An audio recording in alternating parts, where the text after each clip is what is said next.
آپ چاہتے ہیں کہ آپ کا بچہ دودھ پیے، پھل کھائے، فروٹ کھائے، ہر ماں یہ چاہتی ہے، لیکن ہوتا کچھ الٹ ہے کہ آپ کا بچہ شرارتی ہوتا ہے. وہ یہاں تو پینسل کے ساتھ فرش پہ لکھتا ہے بیٹھ کے، یا وہ فریج کھول لیتا ہے اور فریج کے تمام چیزیں باہر پھینکتا رہتا ہے اور شرارتیں کرتا ہے. تو آپ ایسے بچے کو کیسے ہینڈل کرنا ہے؟ ایک مدر ہوتی ہے، اس کا بچہ جو ہوتا ہے وہ کوک، اسپرائٹ، فاسٹ فوڈ کھاتا ہے، ہیلدی فوڈ نہیں کھاتا. وہ بہت ماں سمجھاتی ہے اس کو، تیرے لیے اچھا نہیں ہے تب یہ سب چیزیں، لیکن وہ نہیں مانتا. وہ کہتا ہے کہ میں نے کھانا ہی یہی ہے. تو پھر اس کی ماں کو ایک آئیڈیا آتا ہے، وہ ایک پودا لے کے آتی ہے ماں خرید کے، اور اپنے بچے کو اپنے پاس بلاتی ہے. بچہ اپنی ماں کے پاس آتا ہے تو ماں اس بچے کو کہتی ہے کہ دیکھ یہ پودا جو ہے یہ میں تیرے لیے خرید کے لے کے آئی ہوں. تو بچہ کہتا ہے کہ ہم ایسا کرتے ہیں ماما کہ ہم اس پودے کے اندر پانی ڈالتے ہیں، یہ پودا پانی پیے گا تو بڑا ہو جائے گا. لیکن اس کی ماما کہتی ہے کہ نہیں، ہم اس پودے کے اندر پانی نہیں ڈالیں گے بلکہ اس کو کوک پلاتے ہیں.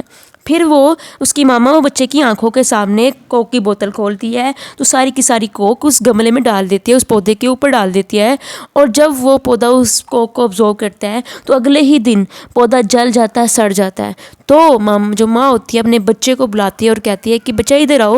جب بچہ پاس آتا ہے اپنی ماں کے تو ماں اس کو وہ پودا دکھاتی ہے اور کہتا ہے اور بتاتی ہے کہ دیکھو بیٹا، اس کو ہم نے کوک پلائی تو اس کا کیا حال ہو گیا.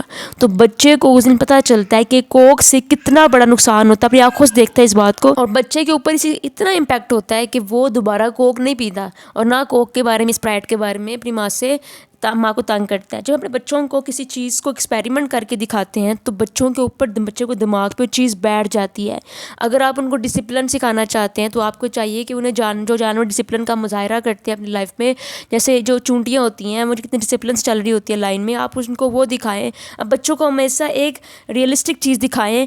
ان کو پہلے ان کی آنکھوں کے ذریعے ان کو چیز کو شو کر کے دکھائیں کہ دیکھو یہ اس میں کتنا فرق ہے اور جو ہم کرتے ہیں اس میں کتنا فرق ہے. انہیں غلط اور رائٹ جو ہے وہ دکھائیں. صرف آپ کی باتوں سے ان کے اوپر کوئی اثر نہیں ہونے والا، آپ کو ایکسپیریمنٹس کے ذریعے ان کو دکھانا پڑے گا. اگر آپ کا بچہ پڑھتا نہیں ہے تو آپ اس طریقے سے اس کو پڑھاؤ جس طریقے سے جو چیز اس کی فیلڈ کے ساتھ منسلک ہے. جیسے تارے زمین پہ بچہ جو تھا پڑھائی میں اچھا نہیں تھا لیکن وہ پینٹنگ میں اچھا تھا، تو اس کے ٹیچر نے اس کو پینٹنگ کے ذریعے پڑھنا سکھایا اور بچے کو اسٹڈی میں اچھا کیا. تو یہ تھی میری آج کی video. Thank you so much for watching this video. اللہ حافظ.